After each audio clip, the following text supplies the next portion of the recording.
इयत्ता 7वी, विषय सामान्य विज्ञान, पाठ क्रमांक 3, नैसर्गिक संसाधनांचे गुणधर्म. प्रश्न पहिला, रिकाम्या जागी कंसातील योग्य शब्द लिहा. कंसातील शब्द आहेत तापमान, आकारमान, वस्तुमान, घनता, आर्द्रता, आम्लधर्मी, वजन, उदासीन, आकार. अ. हवेची बाष्प धरून ठेवण्याची क्षमता हवेच्या टिंबटिंब प्रमाणे ठरते. आर्द्रता. आ.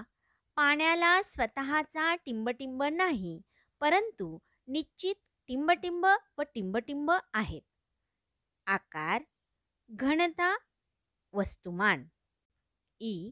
पाणी गोठताना त्याचे टिंबटिंब वाढते. आकारमान. ई. टिंबटिंब मृदेचा pH 7 असतो. उदासीन. प्रश्न दुसरा, असे का म्हणतात? अ. हवा हे वेगवेगळ्या वायूंचे एकजिन्सी मिश्रण आहे. उत्तर. हवेत अनेक प्रकारचे वायू व इतर घटक आहेत. हे सर्व मिश्रणाच्या स्वरूपात एकत्र असतात. त्यांच्या एकट्याच्या अस्तित्वाची जाणीव होत नाही, म्हणून हवा हे वेगवेगळ्या वायूंचे एकजिन्सी मिश्रण आहे असे म्हटले जाते. आ. पाण्याला वैश्विक द्रावक म्हटले जाते. उत्तर. पाण्यात अनेक प्रकारचे पदार्थ विरघळतात, म्हणून त्याला वैश्विक द्रावक म्हटले जाते. ई. स्वच्छतेसाठी पाण्याशिवाय दुसरा पर्याय नाही. उत्तर. पाण्यात अनेक पदार्थ विरघळतात. अंघोळ करणे, कपडे व भांडी धुणे यासारख्या कामांकरिता पाण्याचा स्वच्छ म्हणून उपयोग करणे सोपे जाते. पाण्यासारखा दुसरा स्वस्त, सहज आणि सोपा पर्याय स्वच्छतेसाठी नाही, म्हणून असे म्हणतात की स्वच्छतेसाठी पाण्याशिवाय दुसरा पर्याय नाही. प्रश्न तिसरा, काय होईल ते सांगा. अ. हवेतील बाष्पाचे प्रमाण वाढले. उत्तर. हवेतील बाष्पाचे प्रमाण वाढले की वातावरणातील आर्द्रता वाढते व अशी हवा दमट वाटते. आ. जमिनीत सातत्याने एकच पीक घेतले. उत्तर. जमिनीत सातत्याने एकच पीक घेतले तर जमिनीत असणारी पोषक द्रव्ये कमी होतील. पीक घेताना रासायनिक खते जास्त प्रमाणात वापरली असतील तर जमिनीचा पोत बिघडेल. जमीन पेरणीयोग्य राहणार नाही. पीक योग्यरित्या येणार नाही. प्रश्न चौथा, सांगा मी कोणाशी जोडी लावू? अ गट. 1. हवा, 2. पाणी, 3. मृदा. ब गट. अ.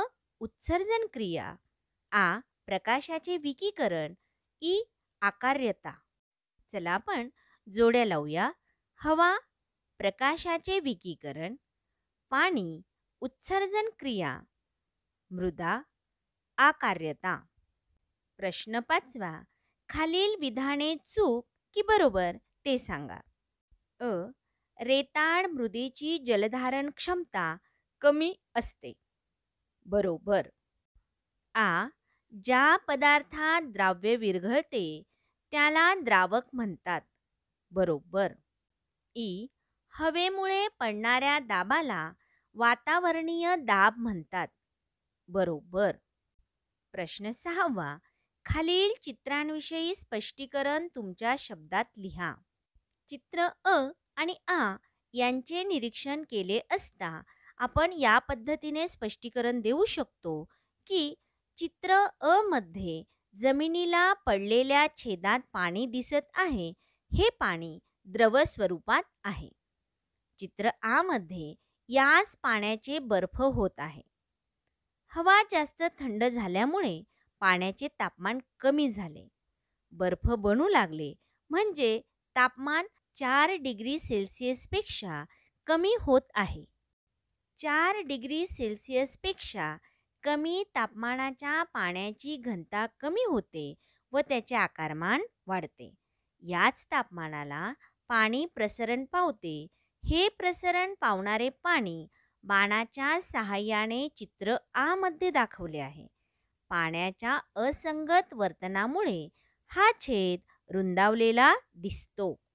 प्रश्न 7, खालील प्रश्नांची उत्तरे तुमच्या शब्दात लिहा. अ.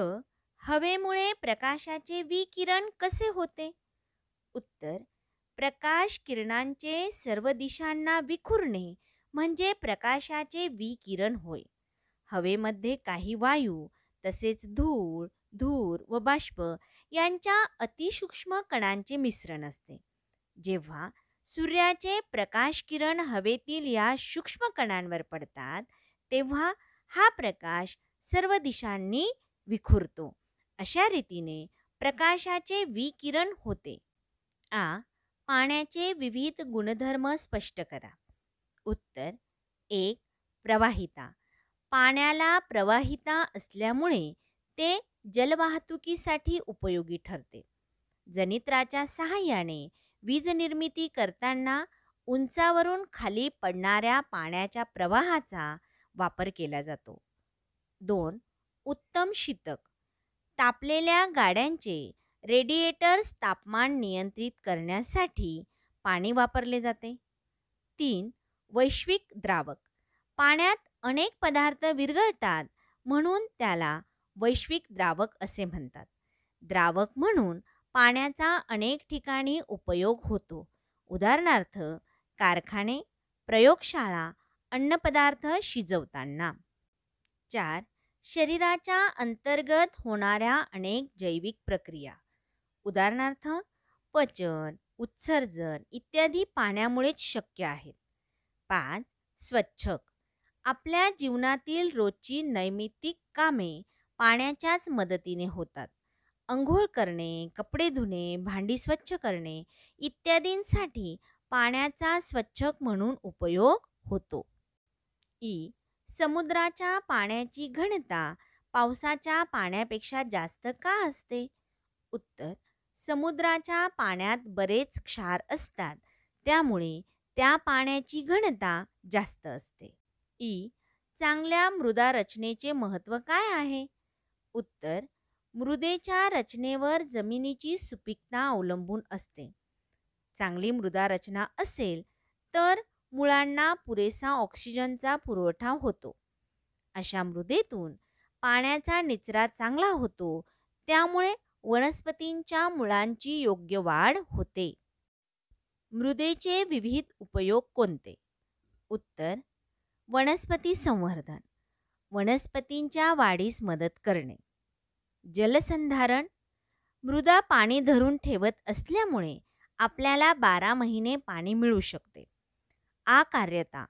मृदेला हवा तसा आकार देता येण्याच्या गुणधर्माला आकार्यता म्हणतात. या गुणधर्मामुळे मृदेपासून आपण विविध आकारांच्या मातीच्या वस्तू बनवू शकतो. या वस्तूंना भाजून टणक करता येतात. उदाहरणार्थ माठ, रांजण, पंत्या, मूर्ती, विटा. उ. मृदा परीक्षणाची शेतकऱ्यांच्या दृष्टीने गरज व महत्त्व काय आहे? उत्तर. शेतकऱ्याला उत्तम पीक काढणे अपेक्षित असते. मृदेचे परीक्षण केल्याने त्याला त्याच्या शेतजमिनीतील विविध घटकांचे प्रमाण लक्षात येते. मृदा परीक्षण केल्यानंतर त्याला मृदेचा रंग, पोत तसेच त्यातील सेंद्रिय पदार्थांचे प्रमाण समजते. मृदेमध्ये कोणत्या घटकांची कमतरता आहे व ती दूर कशी करावी याचे उपाय कोणते हे मृदा परीक्षणातून समजते. मातीचा pH म्हणजे सामो आणि विद्युत वाहकता या 2 परीक्षणांचा विशेष उपयोग होतो. ए. ध्वनीच्या प्रसारणामध्ये हवेचे महत्त्व काय? उत्तर. ध्वनीचे प्रसारण होण्यासाठी हवेची माध्यम म्हणून आवश्यकता असते.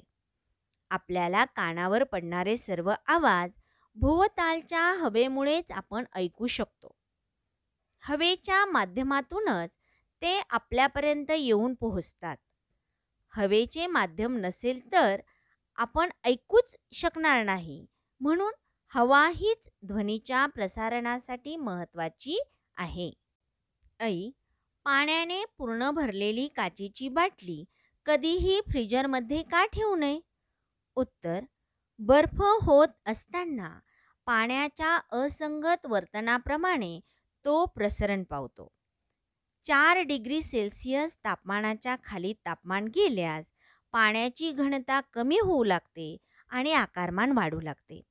फ्रीजरमध्ये 4 अंश सेल्सिअसच्या खाली तापमान असल्यामुळे पाणी प्रसरण पावून बाटली फुटू शकते.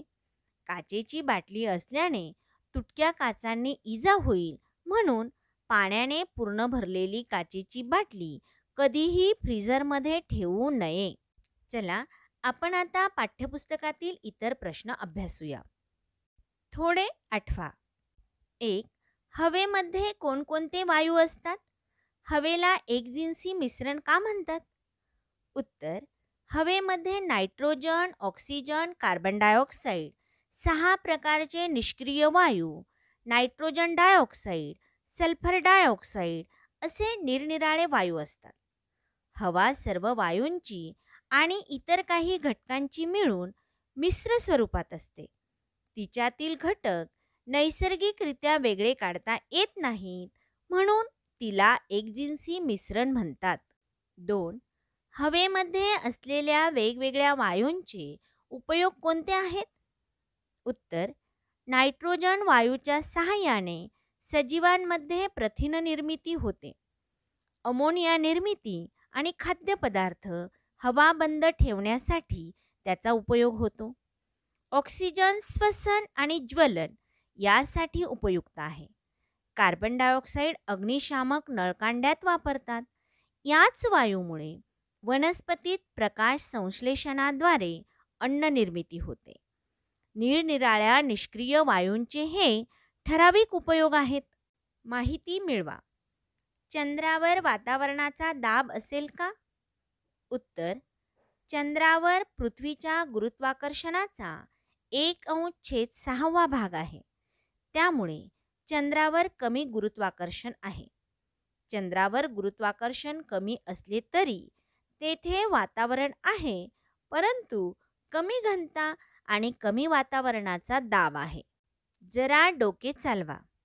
हवेचे तापमान वाढले की त्याचा हवेच्या दाबावर काय परिणाम होतो? उत्तर: कोणतीही हवा एखाद्या बंदिस्त जागेत असेल तर तापमान वाढल्यावर त्यातील दाब देखील वाढेल.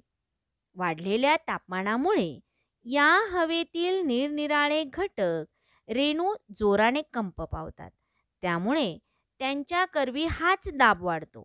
मात्र हवा बंदिस्त नसेल तर जसजसे हवेचे तापमान वाढेल तसतशी हवा वातावरणाच्या वरच्या थराला सरकेल. यामुळे हवेचा दाब कमी होईल. उन्हाळ्यात ओले कपडे चटकन वाळतात, पण पावसाळ्यात मात्र ते लवकर वाळत नाहीत. असे का घडते? उत्तर: पावसाळ्यात हवेची आर्द्रता जास्त असते. हवेत आधीच जास्त प्रमाणात बाष्प असते. त्यामुळे ओल्या कपड्यातले बाष्प बाष्पीभवन होऊन लवकर जात नाही. ओले कपडे त्यामुळे वाळत नाहीत. उन्हाळ्यात तापमान जास्त असते, हवेची आर्द्रता पण कमी असते. कोरड्या हवेमुळे कपडे लवकर वाळतात. आपल्या अवतीभोवतीची सर्व हवा जर काढून टाकली तर काय होईल? उत्तर: सजीव हवे वाचून जगू शकणार नाहीत. श्वसन, ज्वलन इत्यादी प्रक्रिया बंद पडतील. ध्वनी प्रसारण, उष्णता, आर्द्रता अशा बाबी घडणार नाहीत. पृथ्वीवर ऋतू निर्माण होणार नाहीत आणि पाऊसही पडणार नाही. त्यामुळे पाणी नाहीसे होईल. हवेशिवाय सर्व जीवनच नष्ट होईल. आकाशात आवाज ऐकू येईल का? उत्तर: सर्व आवाज भोवतालच्या हवेमुळेच आपण ऐकू शकतो. हवा हे ध्वनी प्रसारणाचे माध्यम आहे. अवकाशात हवेचे माध्यम नसल्याने आवाज ऐकू येणार नाही. थोडे आठवा. पाणी कोणकोणत्या अवस्थांमध्ये आढळते? उत्तर: बाष्प किंवा वाफ ही वायू अवस्था, पाणी ही द्रव अवस्था आणि बर्फ ही घन अवस्था. या 3 अवस्थात पाणी आढळते. अतिथंड प्रदेशात नदी, तलाव, गोठल्यावरही जलचर जिवंत का राहू शकतात? उत्तर: पाण्याच्या असंगत वर्तनामुळे नदी, तलाव वगैरे केवळ वरच्या थरातच गोठतात. अतिथंड प्रदेशात तापमान खूप कमी असते. ते शून्याच्या खाली देखील जाते. अशा वेळी जलाशयाच्या वरच्या थरातले पाणी थंड होत जाते. पाण्याच्या पृष्ठभागाचे तापमान जेव्हा 4 डिग्री सेल्सिअसपेक्षा कमी होते तेव्हा त्याची घनता कमाल होते. या जास्त घनतेमुळे पाणी खालच्या थराकडे सरकू लागते. खालच्या थरातले पाणी त्यामुळे वरच्या बाजूला सरकते. हे पाणी पुन्हा 4 डिग्री सेल्सिअस या तापमानाला जाते व पुन्हा जास्त घनतेचे झाल्यामुळे खाली उतरते. जसे तापमान आणखी उतरते तसे जलाशयाचा वरचा पृष्ठभाग 0 अंश सेल्सिअस तापमानाला जातो. पृष्ठभाग गोठतो, मात्र खालच्या थराचे पाणी 4 अंश सेल्सिअस तापमानालाच द्रवरूपात राहत असल्याने तेथे जलचर सुरक्षित राहतात. पृष्ठभागावरचा बर्फाचा थर असल्याने बाहेरची थंड हवा जलाशयाच्या खालच्या थरात पोहोचत नाही. थोडे आठवा. 1. मृदा म्हणजे काय? मृदा कशी तयार होते? उत्तर: जिच्यामुळे जमीन बनते अशी माती म्हणजे मृदा. मृदा निर्मिती अतिशय मंद गतीने चालणारी नैसर्गिक प्रक्रिया आहे. खडकांचे अपक्षय होऊन त्यापासून अपरिपक्व मृदा बनते. माती, वाळू, बारीक खडे आणि कृमी कीटक यापासून बनलेली अपरिपक्व मृदा हजारो वर्षांनी परिपक्व बनते. 2. मृदेतील विविध घटक कोणते? उत्तर: मातीचे कण, वाळू, दगड, खडक असे मातीचे अजैविक घटक असतात. सूक्ष्मजीव, जीवाणू, आदिजीव, कवक, शेवाळ, मुंग्यांसारखे कीटक, कृमी, गोम, गांडूळ असे जैविक घटक असतात.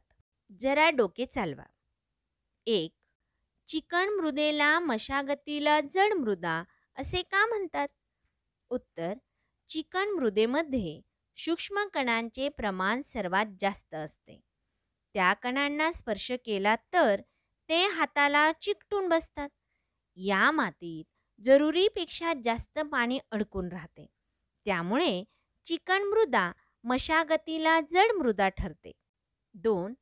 रेताळ मृदेला मशागतीला हलकी मृदा असे का म्हणतात? उत्तर: रेताळ मृदेत वाळूचे आणि मोठ्या कणांचे प्रमाण सर्वात अधिक असते. त्यामुळे पाण्याचा येथून जलद निचरा होतो. मातीचे कण पाण्यात विरघळत नाहीत. अशा मातीचे थर वर खाली करणे कठीण पडत नाहीत. त्यामुळे सहज मशागत करता येते. म्हणून रेताळ मृदेला मशागतीला हलकी मृदा असे म्हणतात. 3. पोयटा मृदेची जलधारण क्षमता कशी असते? उत्तर: पोयटा मृदा मध्यम आकाराच्या कणांची असते. याची जलधारण क्षमता जास्त असते, म्हणून तिला गाळाची मृदा असेही म्हणतात. पोयटा आणि चिकण मातीच्या मिश्रणात जास्त जलधारण क्षमता असते. पोयटा मृदा जितकी जास्त तितकी जलधारण क्षमता जास्त असते. 4. कोणती मृदा पिकांसाठी योग्य आहे का? उत्तर: चिकण मृदा, थोडी रेताळ मृदा आणि पोयटा यांचे योग्य मिश्रण शेतीसाठी चांगले ठरते. चिकण मृदा चांगल्या जलधारण क्षमतेची असते. पोयटा मृदेत अन्नद्रव्य मुबलक प्रमाणात असतात. याच मृदेत सेंद्रिय पदार्थ जास्त प्रमाणात मिसळले की त्याची सुपीकता अधिक वाढते.